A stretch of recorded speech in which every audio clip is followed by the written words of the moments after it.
یا ایہا الذین آمنوا اطیعوا اللہ واطیعوا الرسول واولی الامر منکم فإن تنازعتم فی شیء فردوہ الی اللہ والرسول۔ اللہ تعالیٰ نے فرمایا یا ایہا الذین آمنوا، اے ایمان والو۔ یہاں لفظ یا استعمال ہوا ہے، یہ کہاں ہے؟ یا ایہا الذین آمنوا، یہاں حرف یا، یہ اس کو گرامر میں حرف ندا کہتے ہیں۔ یہ حرف ندا حاضر کے لیے ہوتا ہے جو سامنے موجود ہو، جو سامنے موجود نہ ہو اس پر یا کا لفظ نہیں بولا جاتا۔ یا ایھا الذین آمنوا، آج کل ہمارے معاشرے میں ایک لفظ کثرت سے سنائی دیتا ہے، سننے میں آتا ہے الصلاۃ والسلام علیک یا رسول اللہ۔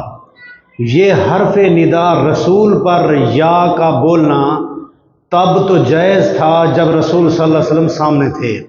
جب رسول اللہ صلی اللہ علیہ وسلم سامنے نہ ہوں تو پھر حرف ندا کے ساتھ مخاطب کرنا پیغمبر صلی اللہ علیہ وسلم کو یہ جائز نہیں۔ جہاں تک رہ گیا یہ معاملہ کہ السلام علیک ایھا النبی، تم اتحیات میں کیوں پڑھتے ہو السلام علیک ایھا النبی؟ اتحیات کے اندر السلام علیک ایھا النبی کہاں ہے؟ السلام علیک ایھا النبی یہ تمہارا پڑھنا کیوں کر جائز ہے؟ اس کے اندر بھی ایھا وہی آمنے سامنے والی بات ہے۔ کیا تم جب اتحیات میں پڑھتے ہو نبی حاضر ہوتے ہیں؟ نہیں، ہم جب پڑھتے ہیں اس وقت بھی نبی حاضر نہیں ہوتا۔ جب تم کہتے ہو اس وقت حاضر تو نہیں ہوتا، تمہارا عقیدہ ہے کہ نبی سامنے موجود ہے، یہ عقیدہ باطل ہے۔ ہم کیوں پڑھتے ہیں السلام علیک ایھا النبی؟ اس لیے پڑھتے ہیں کیونکہ یہ لفظ نبی علیہ الصلوۃ والسلام نے پڑھ کر ہمیں سکھایا ہے، تعلیم دی ہے، اس لیے ہم پڑھتے ہیں۔ جس طرح نبی صلی اللہ علیہ وسلم نے یہ لفظ پڑھا ہم اس کو نقل کرتے ہیں۔ قرآن مجید میں ہے یا ایھا النمل ادخلوا مساکنکم لا یحطمنکم سلیمان وجنودہ وہم لا یشعرون۔ اے چیونٹیو، حضرت سلیمان علیہ السلام کا لشکر آ رہا ہے، بلو میں داخل ہو جاؤ، کہیں ایسا نہ ہو کہ تمہیں حضرت سلیمان اور اس کا لشکر روند ڈالیں اور ان کو پتہ تک بھی نہ ہو۔ یہاں قرآن مجید نے یا ایھا النمل، یا کا لفظ حرف بولا ہے چیونٹیوں پر۔ آج جب کوئی قرآن پڑھنے والا یا ایھا النمل پڑھتا ہے تو اس دور کی چیونٹیاں یہاں حاضر نہیں ہوتی۔ تو کیوں پڑھتا ہے؟ اس لیے پڑھتا ہے کہ اللہ نے فرمایا ہے، ہم ان الفاظ کو نقل کرتے ہیں۔ ہمارا عقیدہ ہے کہ پیغمبر صلی اللہ علیہ وسلم یہاں حاضر ناظر نہیں ہے۔ جو اس عقیدے سے پڑھے گا اس کا یہ عمل غلط ہے۔ یہ باتیں ٹھیک ہیں کہ بعض صحابہ نبی علیہ الصلوۃ والسلام کے بعد اتحیات میں یوں نہیں پڑھتے تھے السلام علیک ایھا النبی، بلکہ وہ پڑھتے تھے السلام علی النبی۔ یہ بھی بخاری شریف میں موجود ہے۔ یہ حرف یا کی بحث لمبی بحث ہے، آگے چلتے ہیں۔ یا ایھا الذین آمنوا، اے وہ لوگوں جو ایمان لائے ہو۔ ایمان کسے کہتے ہیں؟ ایمان کی تعریف کئی اعتبار سے ہے۔ ایک اعتبار یہ ہے کہ ایمان باللہ، اللہ پر ایمان لے آئیں۔ ایمان کے اندر 6 باتیں، اللہ پر ایمان لے آئیں، اللہ کے رسولوں پر ایمان لے آئیں، اللہ کی کتابوں پر ایمان لے آئیں، اللہ کے فرشتوں پر ایمان لے آئیں، اللہ کی تقدیر پر ایمان لے آئیں، وہ تقدیر ہمارے حق میں بہتر ثابت ہو یا بری ثابت ہو۔ آمنت باللہ و ملائکتہ و کتبہ و رسلہ، یہ 6 چیزوں پر ایمان لے آنا یہ ایمان ہے، اور 5 چیزوں پر ایمان لے آنا یہ اسلام ہے۔ ہم مسلمان ہیں تو ہمیں ارکان اسلام آنے چاہیے۔ ارکان اسلام 5، ارکان ایمان 6 ہمیں یاد ہونے چاہیے۔ اللہ نے فرمایا یا ایھا الذین آمنوا، اے ایمان والو، اطیعوا اللہ۔ یہاں یہ بات بھی ضروری ہے کہ ایمان بڑھتا بھی ہے کم بھی ہوتا ہے۔ جس طرح حضرت حنظلہ رضی اللہ تعالیٰ عنہ ایک دن جا رہے تھے اور اپنے آپ کو کہہ رہے تھے نافق حنظلہ، نافق حنظلہ، میں تو منافق ہو گیا ہوں، میں تو منافق ہو گیا ہوں۔ ترمذی شریف کی حدیث۔ ملاقات ہو گئی سیدنا ابو بکر صدیق رضی اللہ تعالیٰ عنہ سے۔ اے ابو بکر صدیق میں تو منافق ہو گیا ہوں۔ انہوں نے پوچھا کیا وجہ؟ فرماتے ہیں کہ جب نبی علیہ الصلوۃ والسلام کی محفل میں ہوتے ہیں ہمارا ایمان زوروں پر ہوتا ہے، جب ہم بیوی بچوں میں جاتے ہیں ایمان کمزور ہو جاتا ہے، یہ منافقت ہے۔ جب رسول اللہ صلی اللہ علیہ وسلم سے دین کی باتیں سنتے ہیں ایمان زوروں پر ہوتا ہے، جب ہم دوستوں میں کاروبار میں معاملات میں جاتے ہیں ہمارا ایمان کم ہو جاتا ہے، یہ منافقت نہیں ہے۔ صدیق اکبر فرماتے ہیں یہ معاملہ تو میرے ساتھ بھی ہے، آئیں چلیں نبی علیہ الصلوۃ والسلام سے پوچھتے ہیں۔ تو نبی علیہ الصلوۃ والسلام نے سن کر فرمایا کہ یہ ساعت و ساعت لمحہ بلمحہ ایمان بڑھتا بھی ہے کم بھی ہوتا ہے، جس طرح امام بخاری نے باب قائم کیا الایمان یزید و ینقص۔ بعض اوقات ایمان دین کی باتیں پڑھنے سننے سے زوروں پر ہو جاتا ہے، مکمل ہو جاتا ہے، بعض اوقات معاملات کی وجہ سے ایمان کمزور ہو جاتا ہے۔ تیرا میرا ایمان ابو بکر صدیق کے ایمان کے برابر نہیں، تیرا میرا ایمان سیدنا جبریل کے ایمان کے برابر نہیں۔ اہل الرائے کا نظریہ ہے کہ ایمان نہ کم ہوتا ہے نہ بڑھتا ہے، بلکہ ایمان ایک جامد چیز ہے، جس میں آئے تو مکمل آتا ہے، نکل جائے تو مکمل نکل جاتا ہے، یہ ان کا نظریہ ہے۔ رسول اللہ صلی اللہ علیہ وسلم نے حضرت حنظلہ کو فرمایا تھا کہ اے حنظلہ رضی اللہ تعالیٰ عنہ، اگر تمہارا ایمان جس طرح میری محفل میں ہوتا ہے، گھر بچوں میں بیوی بچوں میں اسی طرح ہو، محفل میں اسی طرح ہو، دوستوں میں بازار میں کاروبار میں اسی طرح ہو، تو پھر لصافحتکم الملائکۃ علی طرقکم وفرشکم، پھر تو رحمت کے فرشتے تمہیں سلام پیش کریں گے تمہارے راستوں پر، تمہارے بستروں پر۔ لیکن ایسے نہیں ہوتا، ایمان بڑھتا اور کم ہوتا رہتا ہے۔ فرمایا یا ایھا الذین آمنوا اطیعوا اللہ، اللہ کی فرما برداری کرو، واطیعوا الرسول، رسول کی فرما برداری کرو۔ اطیعوا اللہ، اللہ کو حکم آ جائے پھر کسی کی بات نہیں سننی، فوراً اللہ کی بات ماننی ہے۔ جس طرح قرآن مجید میں ایک واقعہ ہے سیدنا ماقل بن یسار رضی اللہ تعالیٰ عنہ کا۔ ماقل بن یسار کی بہن کو بہنوئی نے طلاق دے دی، طلاق ملنے کے بعد عدت گزر گئی، طلاق اس نے ایک دی تھی، اور احسن طریقہ طلاق دینے کا یہی ہے کہ ایک طلاق دے کے چھوڑ دیں، نہ دوسری دیں نہ تیسری دیں، پہلے تو طلاق دینی ہی نہیں، گھر آباد اچھے ہوتے ہیں۔ لیکن اگر کسی نے جدائیگی کرنی بھی ہے، جو دشمن ایک فیر سے مر جائے اس کو 100 فیر مارنے کی ضرورت کیا ہے؟ جس بیوی کو تو جدا کرنا چاہتا ہے وہ ایک طلاق سے جدا ہو جاتی ہے، عدت گزرنے کے بعد کہیں بھی نکاح کر سکتی ہے۔ لیکن اس میں فائدہ یہ ہے کہ اگر اس نے بھی کہیں نکاح نہ کیا، تو نے بھی نہ کیا، سال بعد 10 سال بعد تم آپس میں دوبارہ نکاح کرنے کے قابل رہ جاتے ہو۔ حضرت ماقل بن یسار کے بہنوئی نے بہن کو طلاق دی، ایک عدت گزرنے کے بعد لوگوں کے پیغام میں نکاح آئے۔ حضرت ماقل بن یسار رضی اللہ تعالیٰ نے فرمایا میں کسی کو تو نکاح میں دے سکتا ہوں، اے میرے بہنوئی تجھے نہیں دوں گا، قسم اٹھا کر کہتا ہوں نہیں دوں گا، کیونکہ تو نے میری بہن کو طلاق دے کر میری رسوائی کی ہے، میری عزت خراب کی ہے۔ جبکہ لڑکی کا ارادہ تھا میرا نکاح ہو جائے اس سے، لڑکے کا ارادہ بھی تھا۔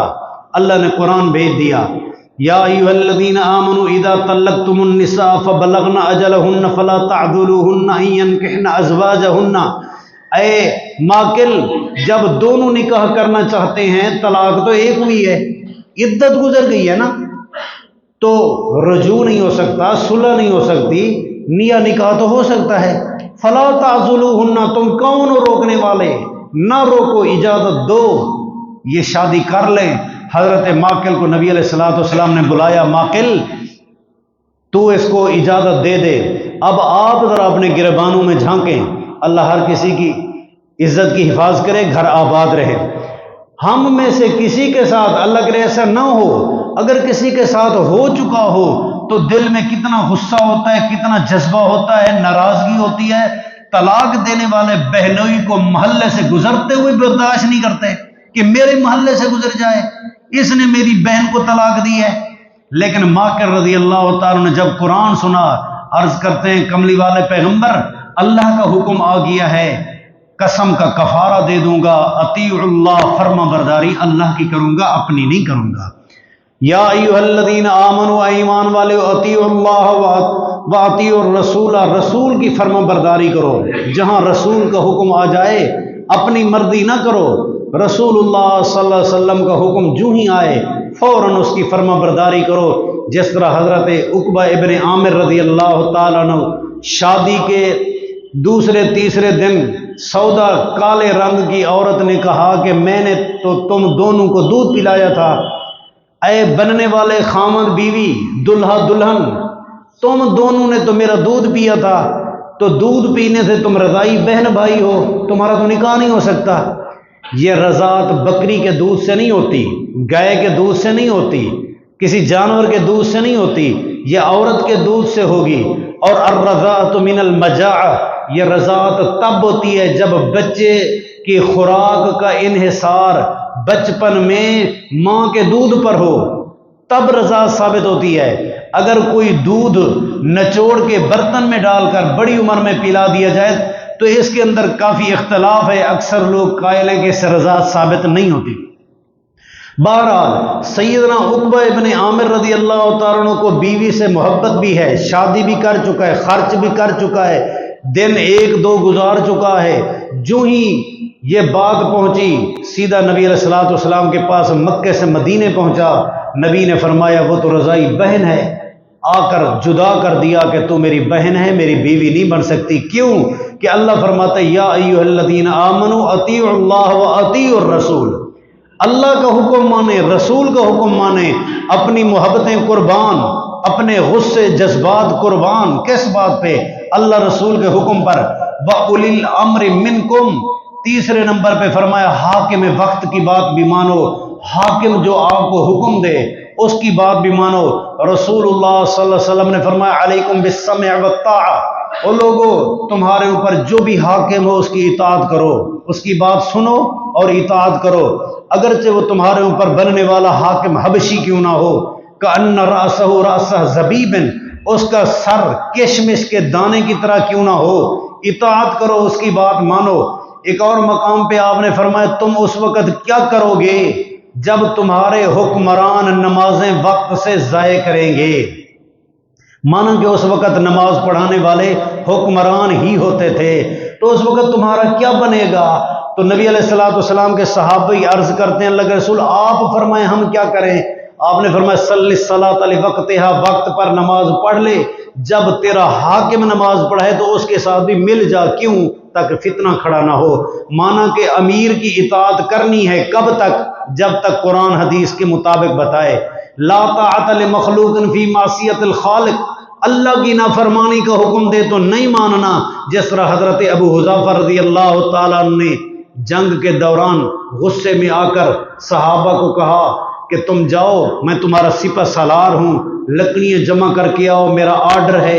لکڑیاں جمع ہو گئی، ڈھیر بن گیا، آگ لگ گئی، آگ کے وہ انگارے بن گئے، فرمایا کہ اس کے اندر چھلانگ لگا کہ سب جل جاؤ۔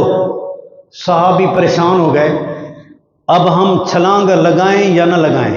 نبی علیہ الصلوۃ والسلام کا فرمان ہے کہ امیر کی اطاعت کرو، اللہ کا حکم ہے وَأُولِي الْأَمْرِ مِنْكُمْ، سپہ سالار امیر کی اطاعت کرو۔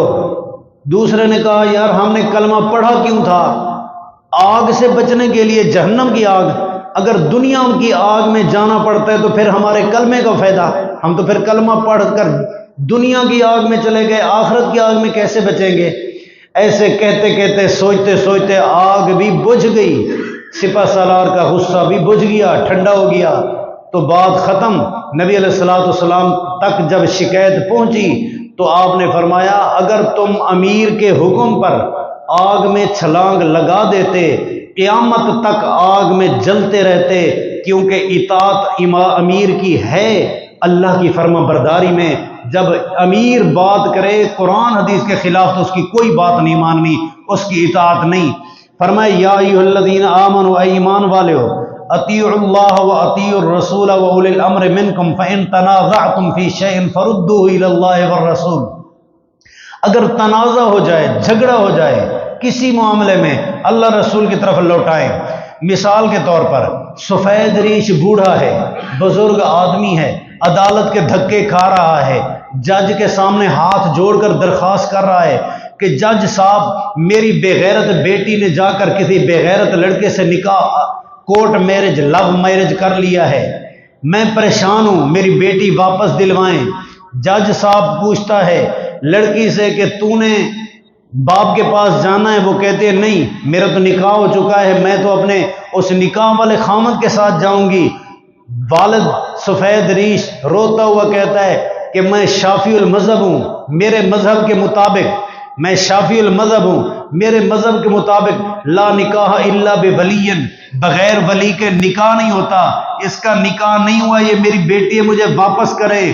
لڑکی کہتی ہے کہ نہیں، میں حنفی المذہب ہوں، میرے عقیدے کے مطابق بغیر ولی کے نکاح ہو جاتا ہے، میرا نکاح ہو چکا ہے، میں اس خاوند کے ساتھ رہنا چاہتی ہوں۔ وہ لڑکی کہتی ہے میں حنفی المذہب، میرا نکاح ہو چکا ہے میرے عقیدے کے مطابق۔ ادھر یہ کہتا ہے کہ میں شافعی المذہب، میری بیٹی کا نکاح نہیں ہوا۔ تنازع پڑ گیا، جھگڑا پڑ گیا۔ اب جج بیچارہ ماتھا پکڑ کے بیٹھا ہے کہ اب میں کیا کروں؟ اس کا عقیدہ شافعی المذہب، اس کا عقیدہ حنفی المذہب۔ اللہ قرآن میں اعلان کرتے ہیں فَإِن تَنَازَعْتُمْ فِي شَيْءٍ فَرُدُّوهُ إِلَى اللَّهِ وَالرَّسُولِ۔ قرآن سے دیکھو قرآن کیا کہتا ہے، حدیث کیا کہتی ہے۔ قرآن حکم دیتا ہے وَأَنكِحُوا الْأَيَامَ مِنكُمْ، ولیو تم نکاح کر کے دو۔ لڑکی بغیر ولی کے نکاح نہیں کر سکتی، بھلے وہ لڑکی کنواری ہو، بھلے وہ لڑکی مطلقہ ہو، بھلے وہ لڑکی بیوہ ہو، خامد فوت ہو چکا ہو۔ ایم کا لفظ تینوں پر بولا جاتا ہے۔ وَأَنكِحُوا الْأَيَامَ مِنكُمْ، ایامہ جتنا بھی غیر شادی شدہ ہیں، کنواری ہے، رنڈوا ہے، مطلقہ ہے، بیوہ ہے، جو بھی ہے، اس کا نکاح ولیو تم کر کے دو، قرآن کہتا ہے۔ اسی طرح حدیث کہتی ہے لا نکاح الا بولی، حدیث کہتی ہے ایما امرأۃ نکحت بغیر اذن ولیہ فنکاحها باطل فنکاحها باطل، جس نے اپنی مرضی سے نکاح کیا بغیر ولی کے، اس کا نکاح باطل ہے، باطل ہے، باطل ہے۔ 10 لاکھ خامد نے اپنے حج کے دیے، 10 لاکھ بیوی نے، 20 لاکھ دے کر جب حج کے میدان میں بیت اللہ میں پہنچے تو آپ جانتے ہیں بیت اللہ کا طواف یہ نماز ہے۔ فرق اس میں اتنا ہے کہ نماز وضو کے ساتھ، طواف بھی وضو کے ساتھ۔ فرق اتنا ہے کہ نماز میں ادھر ادھر دیکھنا منع ہے، طواف میں دیکھ سکتے ہو۔ نماز میں بولنا منع ہے، طواف میں بول بھی سکتے ہو، بس اتنا جائز ہے، ورنہ طواف تو نماز ہی ہے، کیونکہ بغیر وضو کے ہوتا ہی نہیں ہے۔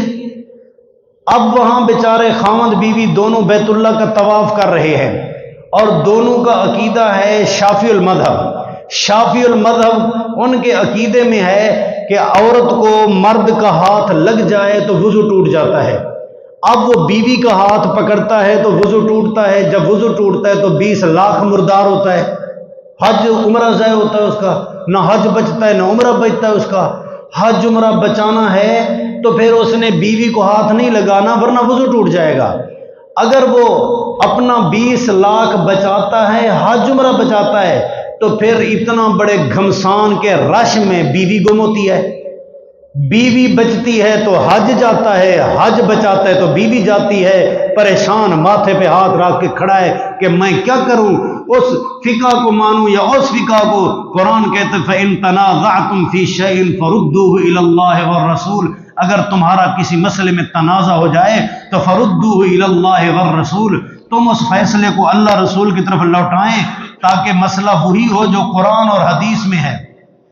شرط ہے اللہ رسول کی طرف وہی آئے گا، ان کنتم تؤمنون باللہ، اگر تمہارا ایمان اللہ پر ہے، والیوم الآخر، آخرت کے دن پر ہے، مانا کہ اللہ رسول یعنی قرآن و حدیث پر وہی عمل کرے گا جس کا اللہ رسول پر ایمان ہے، آخرت پر ایمان ہے۔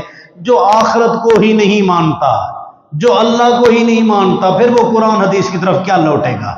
لوٹے گا وہی جس کا ایمان ہے کہ مرنے کے بعد اللہ کے سامنے حساب دینا ہے۔